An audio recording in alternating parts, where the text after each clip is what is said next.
We're going to talk about marriage here now. Each one of us, we're going to be talking here about one thing. We're going to be placing on the screen one tip. So let's see the first one here. This one I want to talk about. Pastors, you can stay close to me here. Do not have close friendship with people of the opposite sex. Close friendship. Many couples are struggling, they are suffering in their marriage because of this situation. Your best friend must be your husband. Did you get it? Your best friend must be who? Your wife. Always. So when your wife says to you, please, I don't like you talking to that person, she's getting too close to you, and then you turn to her and say, come on. And even if the woman didn't really mean anything, but because your wife said, please, I don't feel comfortable. Your secretary, I saw how she was looking at you. She was too kind. Listen to her. Take into account. Are you getting this? Especially you husbands. Take into account. And wives as well. When your partner says, look, I saw there on your Facebook page many friends, female friends I don't even know. And then you say, I don't know either. So if you don't know, delete these people. And remember, don't go liking everything you see there, liking people's pages, liking women's pages or men's pages. Because you are asking for trouble. Many marriages were destroyed because of Facebook. Don't waste your time with this. Careful. Couples, don't be chatting with people you don't know online. Don't enter these chat rooms. Talk to your wife. Are you with me? Talk to your husband. Sometimes you are both in bed. Come here. Let's imagine you are both in bed there. One is like this, the other one is on the other side there.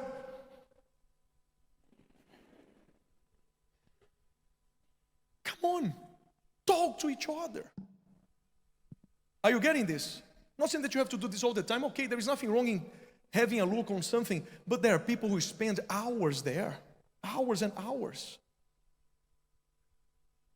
Be careful with social network, people. Be very careful. That's a tool in the devil's hands that has destroyed many relationships. Is this clear? Next one, please. Saying the right thing at the wrong time. Which pastor is going to help me now? Pastor, yes, Carlos, Bishop. What can you say about this? How has this tip blessed your marriage? What I can say is that I am a victim of this. Really? And so my wife too. Of course, there are things that for example, the things that you mentioned here, being on bed, checking instead of talking to each other, but then they are on the social network, they are not talking to each other. All these things. For example, maybe the wife, she feels like talking to the husband, no, what you are doing is not right.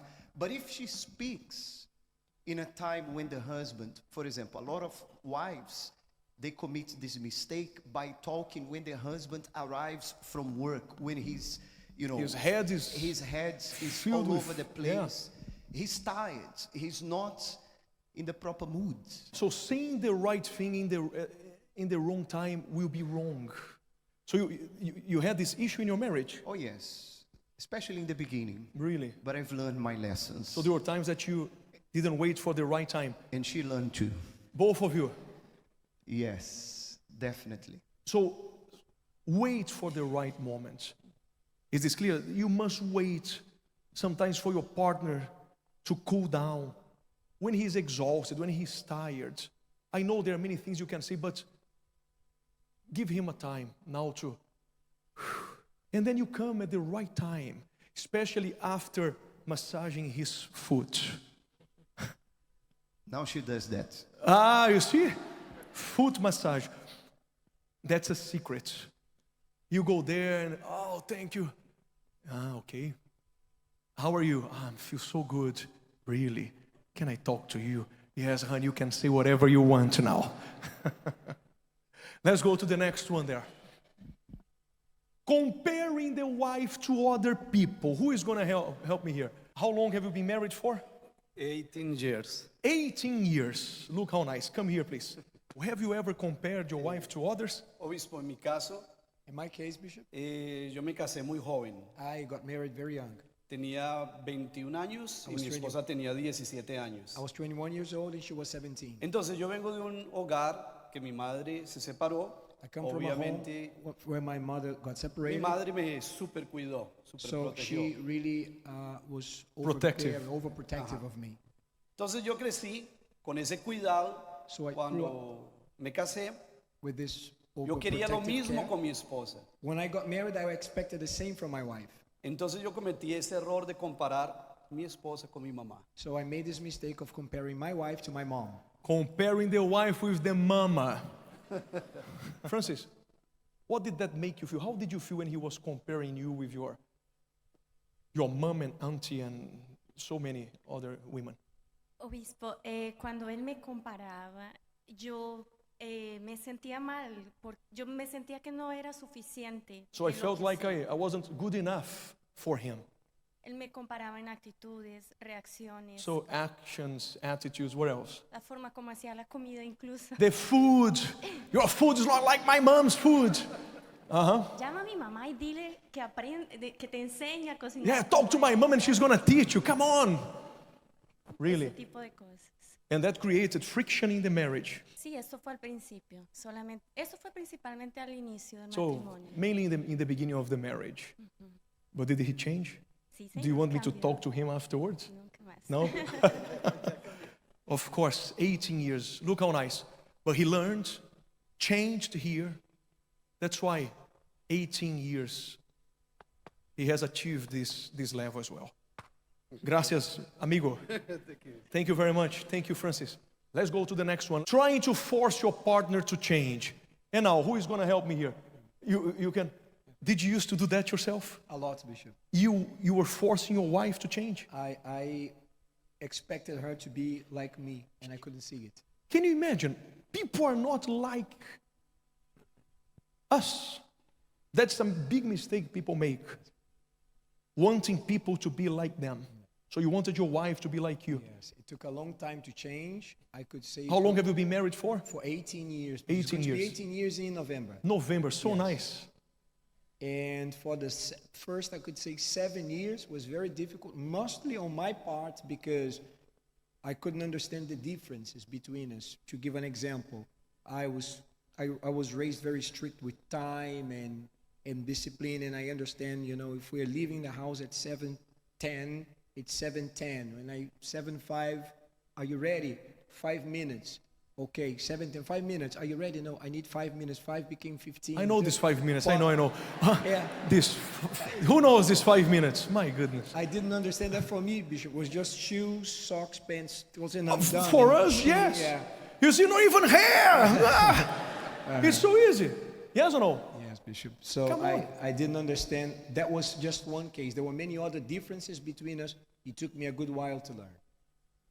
But then you understood that she's not like you, and trying to make her change Didn't work. only made things worse. Actually, Bishop, she actually got much better when I stopped nagging at her to change. Really? And focus more and I saw that as a problem and changed myself. That's when our marriage started to work. Thank you very much. So please, don't try to change your partner. That's why we have the therapy of love, where we ask God to change our partners. And as we always tell people, if you have never learned this, heard this, focus on working on your personal change. All right? Focus on yourself. Because if there is someone you can change, who is this person? Do like this. It's me. Yes. Let's go. Next one. Show affection. Who is going to help me? Pastor Israel. First of all, how long have you been married for? 18 years. 18 years as well. Let's go. So for me, it wasn't a big deal if I didn't say to my wife that I loved her every day. It wasn't a big deal if, I didn't go over and give her a kiss or you look nice today. Because probably you thought, she knows he loves me, right? In my head, I got married to you. I love you. I'm faithful to you. Imagine I'm faithful, I got married. What else And do I have to do to show you That was affection? something big for me. I'm faithful to you. Yeah. You know, what more can... Yeah. But little by little, I started to notice that these things were not sufficient. Yes. You know, for us men, if I cut my hair, if I buy shoes, or my friends at work... I like noticing the wife as well. Yes, yes. These can be big problems. Sometimes when I go out with my wife, I see other women. They look at her, thank God. But they look at her from top to bottom, like this. Because women, they notice things more than men. And you see, ladies, you have to understand that we men are like this. Not that we don't care about you, not that we don't notice. We do, but we are not good on expressing. Are you getting this? But that's why, men, you have to learn. You have to say. Don't think, it's not necessary. It is. It is important for the marriage. Let's say, for the health of the marriage. I learned throughout time that, you know, these things that for me they were little, but For her it was, brought a smile to her face. see, very nice. Did you get it? So show affection. Not mental, but show it. Are you ready for the next one? Listen to each other. Who is going to help me here? Huh? So, Pastor Fabio, you didn't used to listen to your wife at all? No, not No, at how all. long have you been married for? 14 years. 14 years. So, she used to talk to you, you didn't used to listen? First of all, she was born in the church. She was born in the church and you were not. Yes. And then I thought, when she used to speak, she didn't went through what I went Right. through in the world. And then she used to talk and say things, no, I know more than you. I know better. Imagine, she was born in the church. What does she know? I was brought up out there, right? And there was a case, Bishop, that I wasn't giving time, spend time in my marriage.